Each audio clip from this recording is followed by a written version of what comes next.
Wee woo, wee woo. This is a lore alert.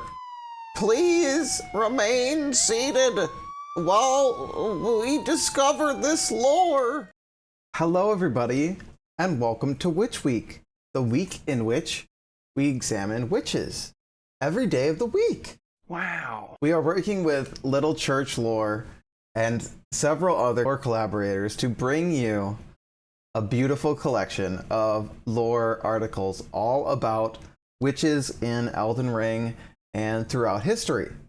And this is my entry. It's supposed to be a lore snack, but it turned into a little bit more of a lore main course. So grab your snackies, grab a drinky poo, grab your furry friend, and get comfortable. And please join me in analyzing Ranni and Malenia. Part 1. Very Venus Valis. Valis is a game series that is sadly difficult to access in the United States. Beyond that, some of the ports are vastly different from the originals. So, I would not blame you for never having heard of this once beloved franchise. Shout out to this video from Ultra Healthy Video Game Nerd, right here, which is essentially the only good resource on YouTube summarizing all the games. And you can find this link out on the Miro board. If not for this video, I would not even know that this IP was a Magical Girl series. This is because the version I got could have just as easily been a girly space opera, which, dope. Despite its relative anonymity in the West and getting strange ports onto most home consoles, I ended up loving my time with the entry that I played, Super Valis 4 for the SNES. Super Valis 4 caught my attention because, well, quite frankly, it was one of the only covers with a woman available through Nintendo Switch Online, and it had a very familiar use of symbolism to me. On either side of this section, right here, we have the entire intro sequence of the game. Please note the red and blue color scheme, the heavy emphasis on the moon, and our main character, who is a red-haired maiden of battle. My ears perked up when my eye holes read this intro, because it reminded me of so many echoed elements from Malenia's design, and truthfully Elden Ring in general. That is what made me realize there is more influencing her design beyond the Hellenistic Hermes symbolism that we are all familiar with. So let me just read this intro for you. The reddish moon, symbolizing the evil spirit world, rises in the sky.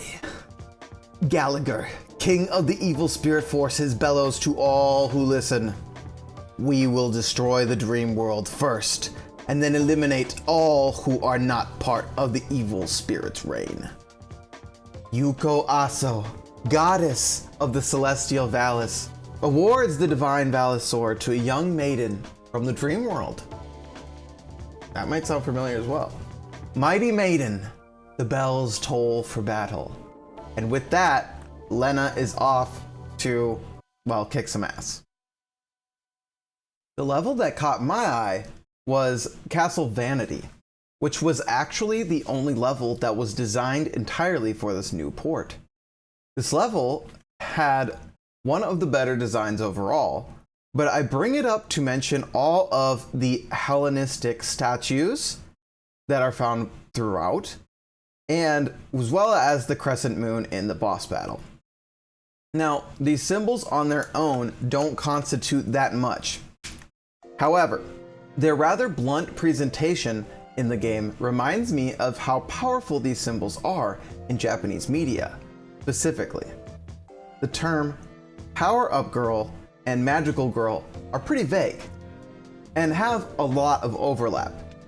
However, there are some tropes that have stood the test of time, and Maho Shoujo is the name of this overarching genre of media, as we understand it today.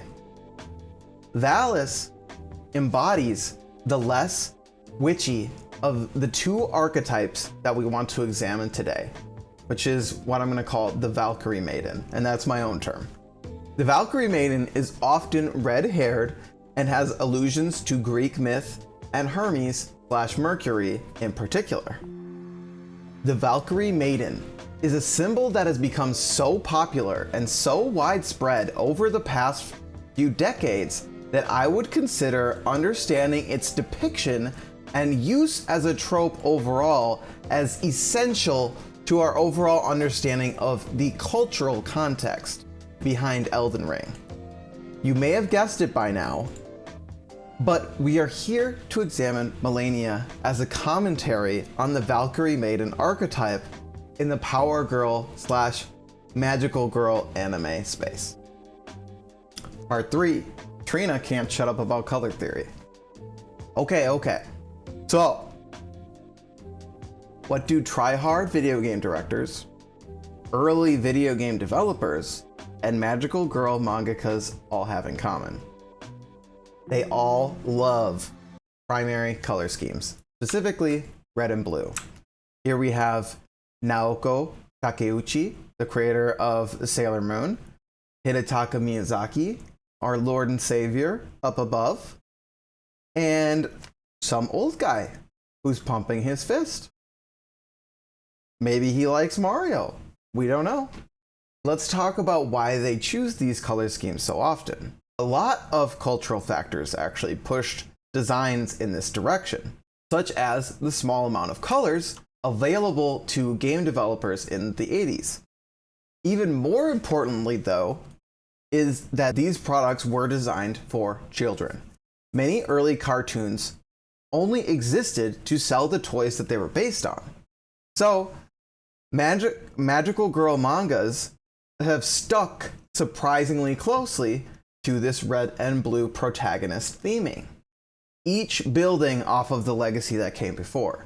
And of course, it's just a trope. You can choose how much you want to include it in your art, but magical girl mangas in particular have had a very storied history with the red and blue color scheme. On the left, we have one of the earliest depictions, or a couple of the earliest depictions, of red and blue magical girls. And on the right, we have a very modern one, Kill la Kill, which we'll talk about at length. While I applaud Kill la Kill for its subversion of genre tropes, and we'll be arguing much the same about Elden Ring, it also displays some of the genre's most tired and misogyny-driven tropes as well, that we will discuss later. Why red and blue specifically? Let's take a look. One easy answer is tradition. The show that started the genre is arguably the show with the most cultural impact. Super Sentai and its American adaptation, Power Rangers, is a series that skyrocketed the idea of a red main character and a blue rival to drive development of their main storyline. Some articles point out that the story likely stems from the red and blue Oni of Japanese folktale, but sadly, we do not have the time to fully unpack that lineage here. I bring up Super Sentai as the grandfather of this trope because it has more direct influence on story arcs and character design specifically. It is the show that literally laid the foundation for Shonen Jump, which further solidified these tropes on the global scene. You know, we're talking about Japanese media, but we're talking about Japanese media made for a global audience. So Shonen Jump is actually pretty influential in that sphere. Here we have a bunch of different examples of this trope being used. And Super Sentai, lo and behold, it's the earliest. It's earlier than all of these classic examples that we know and love. And here we even have Paw Patrol doing the same thing.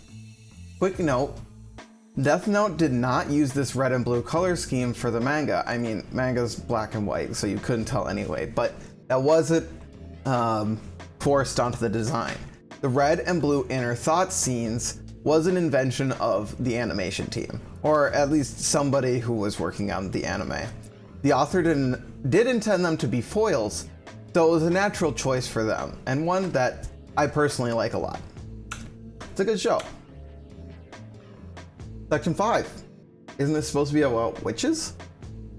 As we discussed initially, the intersection of anime, manga, and video games is what I would like to highlight here. We have two examples of IPs that do exactly that. Bayonetta and Fire Emblem. Great games that ride those lines of all those influences. So, Elden Ring's character design is that of myth, and we should examine our heroes as such. That means we can consider them both as literal stories like you would find in a novel, but also as candidates for representing parts of ourselves on a global scale. That's what myth does for people. The term witch is one that has been heavily syncretized over the millennia. This means that what is a witch means a lot of different things in a lot of different contexts. Surprisingly, a good amount of witch imagery can be traced to the witch trials themselves. But what constitutes a witch or even magic in any pre-modern setting is very murky, and I think that's pretty important to understand. I highly recommend Dr. Justin Sledge's work on witches, shown here. His channel has multiple of my favorite videos detailing how monumentally important the witch trials were to our modern conception of magic and honestly women at large. It is for this reason that I feel it is easy to be called witch and hard to disqualify any depiction of feminine bodies in media as part of witch canon, if you really wanted to stretch it. Here we have some even more red and blue girlies who have permeated the genre, and pacts with the devil were an invention of the witch inquisition as well as brooms. So for us, we need to come to an agreement, right? A witch, for our purposes, is a feminine character that has power above her natural means. The witch trials, after all, can trace its origin to a rise in feminine social mobility and power. And we have a video about that from Dr. Justin Sledge, just like I mentioned, linked on the Miro board. I would argue that the term witch is woven into the fabric of all depictions of superwomen. There is a line to be drawn, but I draw it quite broadly because of the vast array of witchy media found throughout every culture, from the Winx to the Titans. In depictions I have chosen, and in Japan at large, these tropes find their home often in coming-of-age stories. The term witch is very important to young women the world over, and can be used for empowerment and degradation all the same. All of this means that Ranni and Malenia are absolutely candidates for a young woman to begin building her self-image with, just as Sailor Moon was only a generation ago. Tonde Buren, the pig girl of love and bravery, may look foreign to an Elden Ring discussion, but everything about her design speaks to the two main archetypes we want to examine today. She is Superman. She is a Power Ranger. She is a Valkyrie. She is a witch. She is Buren! Yes. Oh, yes.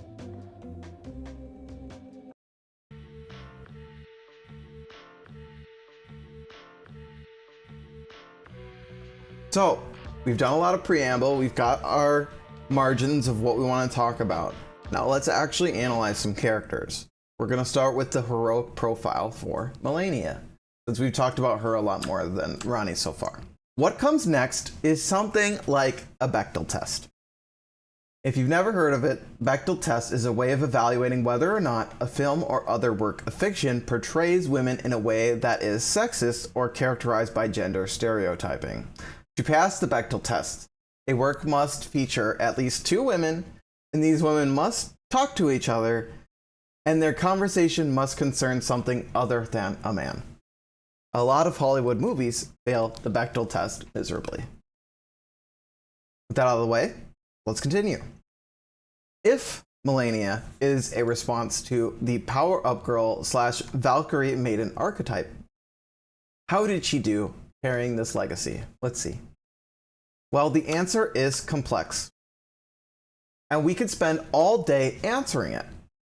So instead, let me zoom in on the story elements I would like to commend and leave the judgment call to you. Well, I'll give you my judgment at the end as well. In line with usual red Oni archetypes, which the Valkyrie is a subset of, usually, Malenia is self-confident. However, Malenia is aware of her spiritual impurity and actively seeks to find balance, while others of this archetype might not seek the same salvation. Scarlet Red Valkyries are known for their all-out attacks, but Malenia has learned from the Blue Dancer to live with her rot. Let's read the blue cloth vest just for a little reminder. Vest of a nomadic warrior. The blue color of its fabric symbolizes the brisk waters, as fluid and flowing as the sword in the hand of its wearer. Just as still water turns foul, stagnation leads to decay. Warriors must remain ever drifting.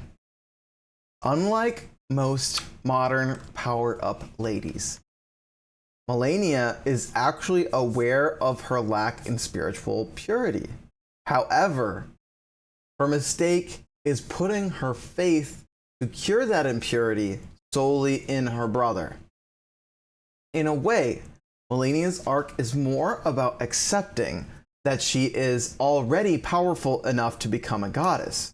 Rather than seek balance, she needs to acknowledge the balance that she has already attained, even in this body that the society that she grew up in has deemed reviled, when in reality there are hints in the story that she doesn't need to fight it, such as in the Scarlet Aeonia. Each time the scarlet flower blooms, Malenia's rot advances.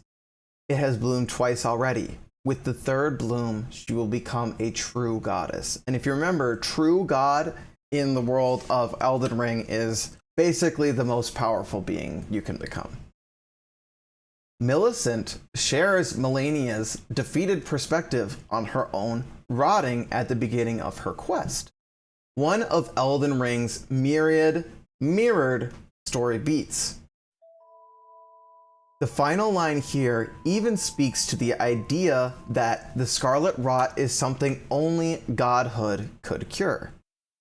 Who's there? Well, it matters not.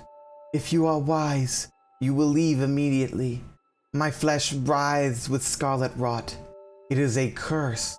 Another very important word to the From Software canon. Not to be meddled with by man. The only god is of this realm to deal with the rot. Malenia passes the literal Bechdel test when her elite knight Finlay carries her cross-continent. Regardless of whether this relationship is romantic, it is a pure act of heroism from a woman for a woman. And that, my friend, is genuinely worth praising. Section 7. Transformations abound. I promised we would talk about some of the issues with the genre as a whole, and now is that time. Critics of shoujo often point out that the genre features young girls who, once they have powered up, have far more revealing clothing than before. Often, their transformations include a silhouetted, nude form of the heroine as the outfit changes. However, while some interpretations are genuinely concerning, even from the genre's conception, so mind that it's been there from the start, the trope is not always used with problematic intentions. Some of the best shows in the genre either comment on the trope overtly, such as kill la kill, or were written by women and don't harbor the secret sexual connotations that some viewers would impose upon the art. For example, Sailor Moon's transformation is rather empowering, and the resulting outfit, while femme, ultimately poses no problem for me. This outfit and transformation is fire. The way that the feminine form has become sexualized in greater society is truly fascinating. But for now, we can simply acknowledge that this legacy exists and analyze Malenia's transformation within that context. On both a literal and symbolic register, I would say that Malenia's transformation hits the mark. She doesn't gain any garments with sexual connotations, yet she is powerful and nude. The rot represents many things, but one interpretation of the rot is the societal woes brought on by war. Thus, by having the rot take her limbs is evocative of this motif, somewhat of a divine punishment. However, the rot is also covering her nipples and labia, both body parts that have been used to censor women, and even ancient art in the case of YouTube's implicit censorship culture. By having Malenia's nude form be her most powerful, while also being beautiful, showing a prosthetic wearing asexual feminine body on screen that has built-in anti-porn features to the design is, well, A+ work in my opinion. The transformation is a triumphant resurrection for our hero, which puts her perceived weaknesses front and center, while also allowing her to literally and figuratively bloom into the goddess she was always meant to be. It's a tragic story because you end up defeating her, but this transformation is an empowering one, and it reveals the true beauty behind who Malenia is. Now let's start a heroic profile for Ranni.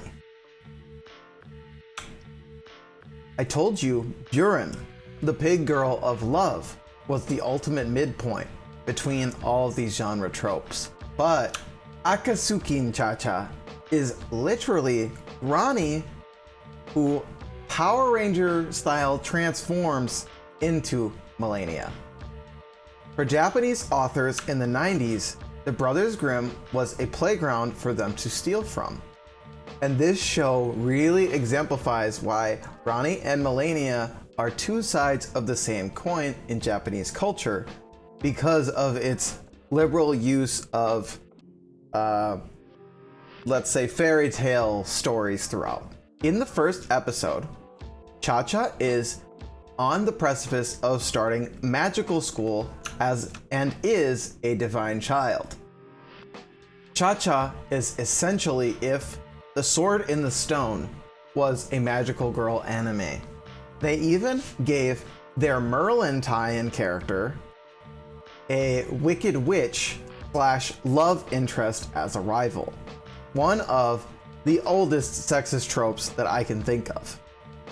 And here's The Sword in the Stone for anybody that doesn't remember. It's just a movie about King Arthur learning to be a man.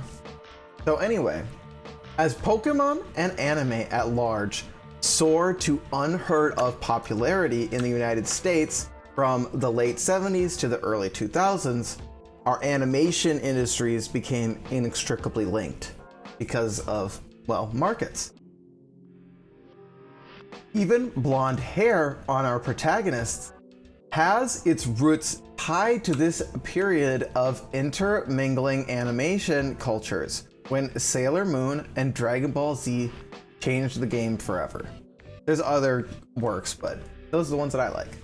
Before that, the most common hair colors for magical girl protagonists were brown and teal, though I don't know what really started the teal trend. That seems to be in there from kind of the start. Here's a little note. literally the oldest magical girl show. So the first one that Toei ever made featured Tom and Jerry knockoffs. So this meshing of cultures has pretty much always been present. It's just a matter of how intense it is at different time periods. If you're still not convinced that Cha-Cha is Ranni's cartoon alter ego, check out her childhood best friend. He's a loyal friend, a fierce fighter, he lacks any real magic, but most importantly, he Power Ranger transforms into a cute werewolf. He mentions his affinity for the moon in the second episode at their first day of magical school, so he's literally a werewolf. Given this pedigree of anime and Disney and the Brothers Grimm all commingling, I feel it is safe to say this Frozen reference was a little more clever than we gave it credit for. And if you guys remember, Blythe's armor reads, "The pelt serves as a cape, protecting from cold. Blythe was the blade of Ranni, but the cold bothered him anyway." Dolls ill. A criticism of shoujo that I find even more credible comes from the ways it reinforces the ideals of womanhood harbored by the creators, rather than those of young women directly. Once again, Cha-Cha provides the perfect snapshot when, in episode 5, the red-haired Wicked Witch character takes a potion, turning her to the age of our protagonist, revealing that she too had blonde hair as a child. When this happens, Cha-Cha's sensei immediately dresses her up, praising her cute appearance and revealing that his favorite doll, named Elizabeth, is modeled after this younger version of the Wicked Witch. And she reminds him he's not his toy. This story should raise some red flags, as well as remind the hunters in the audience of a similar story in Bloodborne, that of Maria and Gehrman. In this similarly feminine-focused universe, the doll is used to represent an idealization of Lady Maria invented by our sensei and her sensei, Gehrman. There may be an even more interesting essay hidden there, but for now, let's point out that the doll, for Miyazaki and Cha-Cha, represent a warped vision of womanhood that does not flow from the woman herself, but rather the viewer of the woman. Miyazaki uses symbols to continue conversations beyond the doll motif. Lady Maria, Ranni, and Bloodborne more generally use a shared brooch symbol, usually worn by young maidens. And here is that same brooch in Bloodborne. In Bloodborne, the brooch can be broken and turned into an enhancement for our weapons. So I find it apt that Ranni discards a similar symbol with her charred body. Much like Malenia, I think Ranni literally and symbolically hits the mark with her story. Here we have a young woman who is in a very familiar situation to fantasy writing, being assigned a role she had no say in, to be an Empyrean. Ranni, by casting aside her flesh, also symbolically rejects the life people have conceived for her. Her storyline is obsessed with fate, and it is exactly fate which Ranni is rewriting for herself when she upends the whole of the Golden Order. In this world, Ranni can truly become the author, and it is irony that she ends up in a vessel made to mimic those who came before her, because she is carrying on their legacy. We do not get to see what Ranni looks like. We only know that she is enacting her will and the will of the Snowy Crone, who is another witchy archetype steeped in feminism. Everything Ranni does is to free herself from the shackles that society has devised for her and take back autonomy, which is exactly what I am looking for in my magical princesses. Regardless of what body type the player chooses, it is Ranni who decides we should join her team. And she will ascend to the throne regardless of whether we join her or not. Even her leaving Blythe behind has connotations of letting go of a childhood crush who has outstayed his welcome. And here we just have a couple of her relics have to do with getting married and stuff. So they clearly knew what they were talking about and they didn't shy away from it. It's part of the story. I would say overall, Ranni gets an A+ for purposefully less sexualizable symbolism. Again, her doll does not have sex organs, just like Malenia's form. An A+ for women's autonomy, and an A+ for carrying on her witchy legacy. Not to mention an A+ for these absolute iconic kicks. Come on. Wow. All right, let's wrap up this party. Final takes.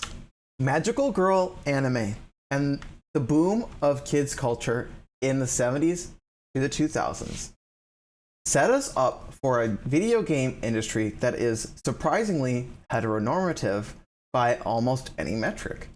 However, works like Elden Ring go a long way towards rewriting our mythological heroes to be more self-deterministic. Malenia and Ranni demonstrate this by being extensions of the red and blue Oni archetypes that permeate so much of shoujo and video games the world over. There is so much more to be said, so I encourage you to leave any questions in the comments section and look out for my eventual follow-up and the essay form. Holy friggin' cow. The amount of topics we cover today makes me dizzy, and I promise the amount of topics and details I left out would make you positively boiling over. Like, did you know that From Software has a video game that is extremely similar to the one of the best magical girl animes of all time, Cardcaptor? It is called Lost Kingdoms right here, and we will be playing it on stream soon. Thank you all for reading this far, if you made it this far. Also, I plan to turn all of my lore into a 90s era website someday, so look forward to that. Until then, check out my Linktree for more. Special shout out to my Discord friends who gave so much helpful input. Ocean, Mint, Wubton, Tags, Furia, also known as Rage Akari, Gideon the Half Knowing, Moonlight, Teen Sith, Hyacinth Artist, and Dusk. I couldn't have done this one without you guys. You really leveled up my knowledge. Thank you so much. This was created by Saint Trina, myself, in loving collaboration with Lore Snacks, a series by Little Church Lore, also with Gene Decay of the MX Files. Screenshots were provided by myself, for the most part, Zlovsky, who is literally just a goddess over on Twitter. You should follow her immediately, and the MX Files. And also this one video that had a bunch of intros for magical girls. Thank you all so much. Please like, comment, subscribe. Hope to see you around again. Bye.